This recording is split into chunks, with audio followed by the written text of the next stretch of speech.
What I want to share with you today is a very interesting set of algebraic manipulations that have come up from trigonometric functions and operations with those. So let's start with one example here, just to show you what I mean. So if we have sine of arc cosine, and that's just the same thing as inverse cosine, which is cosine like this, but we don't really like that notation because it looks like it's the power to the power of -1, which obviously is not what function notation is, but it's just very off-putting. So we just use arc cosine like this, arc cos like this, and it just sounds better in general, and that's a proven fact. And let's say that our variable here is just called omega. So this scary looking kind of expression here, how do you take the sine of an inverse? We know that, for example, you can take the cosine of the arc cosine of some value, and then you just cancel out these two values, and you get just x. But now we just added sine in here with arc cosine, and so now it's not that easy to just cancel out. You can't do that. So what we're going to show you today is a very interesting, important algebraic fact, and we're going to show you how to derive that today. So what we're going to do is we're going to rewrite omega and arc cosine of omega, because what arc cosine of omega is remember, the output of the arc cosine or any inverse trig function is an angle. So we're going to write an angle here because this is literally an angle. And because we don't want to write down arc cosine of omega so much, let's start by drawing a let statement. So let, and I'm just going to use the Greek letter psi for this, but you don't have to use that. So let psi equal arc cosine of omega. And you'll see where we're going with this. Because now we've just isolated this value of arc cosine of omega. Now we can do whatever we want to it. And what we can do now is we can take the cosine of both sides. And so here's what I mean.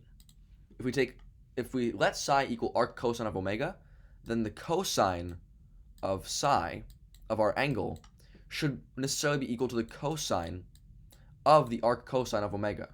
And now you see that these do cancel out. And so you're just left with the cosine of psi equaling a simple plain old omega. Now, this doesn't really help us, does it? Because what does it have to do with sine and cosine? Those aren't really related like in this problem, but they are. And I'll show you how. Because now, let's do something crazy. Let's think of a reference triangle, which, by the way, is a very important idea in trigonometry. And whenever you're confused with some problems, a reference triangle is almost always your friend. And so you always want to employ those. So we have a right triangle here because we can pick any reference triangle. And let's just say that our angle here in this corner is psi. And then we say that cosine of psi is equal to omega. And what is cosine? Let's remind ourselves that cosine is equal to adjacent, so adj, like this, over hypotenuse, or I'm just going to say hyp. Now, that means that we can write this expression here and manipulate it as saying that the adjacent is equal to omega, and the hypotenuse is equal to 1, because then it's omega over 1, and we do in fact get that. And so we can write omega as our adjacent here, and 1 as our hypotenuse. It could even be on the unit circle. So what we're going to do now is, by Pythagorean theorem, we're going to find this other side here. And you might already see where we're getting at here. But by Pythagorean theorem, we get 1 squared equals omega squared plus, and we're going to say this is just b for now. So b squared. And so then b squared is equal to 1 squared, or just 1 but in that case, minus omega squared. And as a result, our side b is equal to the square root of 1 minus omega squared. And that means we can just grab this value here and reproduce it in our reference triangle. Oh, it almost flipped it there. Right here. And now, because remember we defined arc cosine of omega as the angle psi, we're now being asked to find the sine of psi. So sine of psi is the same thing as sine of arc cosine of omega, because that's how we defined it. And now it's so much easier to, with our reference triangle here, to find sine. What is sine? Let's remember that sine is obviously opposite over hypotenuse. And we know our hypotenuse, it's just 1. So it's just going to be equal to the opposite. And what's our opposite of psi? It's just this expression here, root of 1 minus omega squared. And that's our expression there. And so let me just write that down. It equals root 1 minus omega squared. Therefore, let's put our 3 dots for therefore and reproduce this original expression. The sine of arc cosine of omega is equal to the square root, right here, of 1 minus omega squared. And omega can be x. It's just any variable. It's any variable that you want it to be. But this is very, very cool, because you just rewrote a very scary, complex-looking trigonometric expression, taking the sine of the arc cosine of a value, that's terrifying, and you just turned it into the root of 1 minus omega squared, which is a way easier expression to work with. And so whenever you have trigonometry involved in algebra of any kind, and you need to simplify things, this comes so handy. It's so handy for simplifying expressions and for deriving things. In fact, when you do derivatives, and when you take derivatives, you're going to realize that some derivatives, like 1 over root of 1 minus omega squared, or just x squared in this case, that's a function. And when you take the integral of this expression, you get that it's arc cosine of x. And so, and this might be actually negative here because this is the sine of the arc cosine. But you get something along those lines. And so this is just a quick kind of example. Don't think about this right now too much. But it's going to be very important to know how to take these kind of simplified functions to be able to derive very interesting things. So I'm going to show one more, and then we're going to save tangents for another. So can you guess, and I'm going to leave you with this question here, and we're going to do tangents actually right now actually. What would you think would be the cosine of the arc sine of omega? And I'm going to leave you with this problem for yourself, because you can just use similar logic from there. Okay, so using that logic, you should be able to find that yourself. Instead, I'm going to show you another very interesting situation. Let's say we are asked to find the secant squared, and don't be intimidated just yet. Well, don't be intimidated at all, actually. But we're asked to find secant squared of arctan, or inverse tangent, of, let's just use omega again. And I'm just going to close the brackets here. And just to remind us what arctan is, I'm going to show you real quick. This is arctan. The domain is all values, all real numbers, but the range is between negative pi over 2 and positive pi over 2, like this. And when you do calculus, you might find that the limit as x approaches infinity, positive infinity, of arctan of x is pi over 2, because that's the value that x approaches, but it never does actually reach that value definitively. Anyways, let's get back to off of that tangent, if you get the pun. Again, using similar logic, let's define, using a let statement, I'm just going to use the Greek letter phi this time. Let phi equal arctan x, or arctan omega in this case.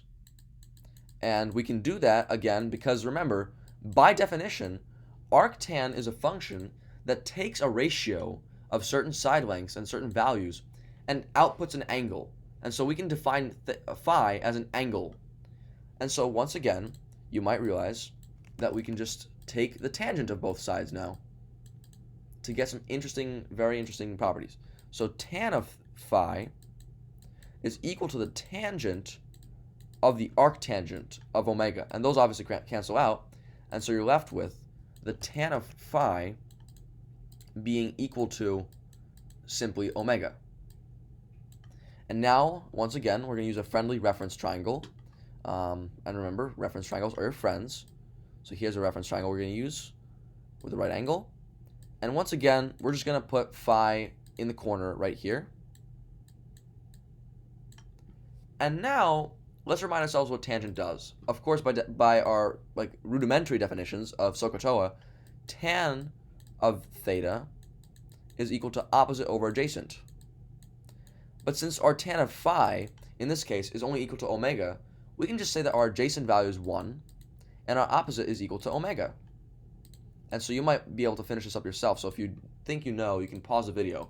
But our adjacent here is 1, so we put 1 here, and what's our opposite? It's this side, omega. Which means by Pythagorean theorem, I'm going to say c squared equals 1 squared plus omega squared. And we're going to do that like that. And so we know that c is equal to the square root of 1 plus omega squared.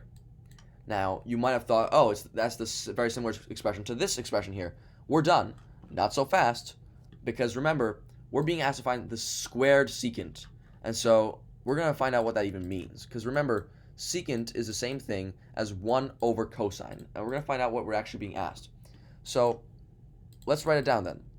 Secant of theta is equal to 1 over cosine theta. And remember that. And in fact, secant is just a notation so that we don't have to keep writing 1 over cosine theta. But it really isn't much of a different function other than just being cosine of theta raised to that negative first power. Not inverse cosine. Remind yourself that that's not the case. Now, that means that if we take secant squared of whatever this value is, which we define as phi, then we just take it twice. So we take secant of phi times secant of phi. So I'm going to write that down, because it's secant squared.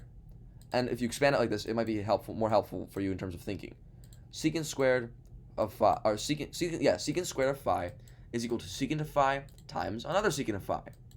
So now we might be able to find out what secant of phi actually is. Now that means it's 1 over cosine. And what is that? That's equal to the hypotenuse over the adjacent. And well, what's our adjacent? It's 1. And what's our hypotenuse? Oh, it's just root 1 plus omega squared. And so we know that this is equal to the square root of 1 plus omega squared times that same exact value. Like this. That's the same thing as taking the secant of phi twice. And well, what do you get?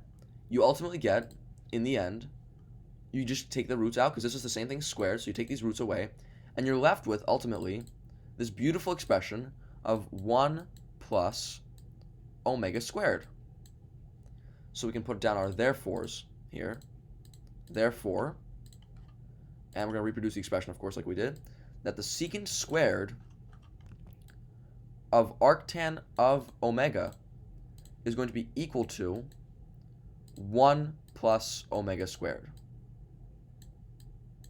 And that is very cool, because we just combined secant, and not just secant, but secant squared, of arctan, which is itself a very scary looking function, of the ratio of omega, to get ourselves this beautiful expression that's 1 plus omega squared, arguably way more simple than taking the root of 1 minus omega squared like we did for sine of arc cosine of omega. So let's look at a quick application of this. For example, I told you about the calculus application of this expression of sine of arc cosine of omega, but it's a lot more clear if you were to be asked on an exam, and this is actually a kind of property that's required to be known. But if you take the integral of 1 over 1 plus x squared dx, what you end up seeing is that you can do some algebraic manipulation to ultimately get the answer of arctan x plus constant of integration, or c. And never forget your c's. Please, for the love of God, do not forget your c, your plus c. But that's it. So many people are often confused. How the heck does 1 over 1 plus x squared, which is quite a common kind of pattern you can find in many integrals, become arctan of x plus c? How does that algebra transfer to trig? This is exactly the reason why. And so this is very cool, in my opinion, of being able to take the trigonometric functions and turning them into algebraic expressions. Very important for simplifying and for calculus. I hope you learned something new, and I hope you thought that was cool too. I'll see you in the next one.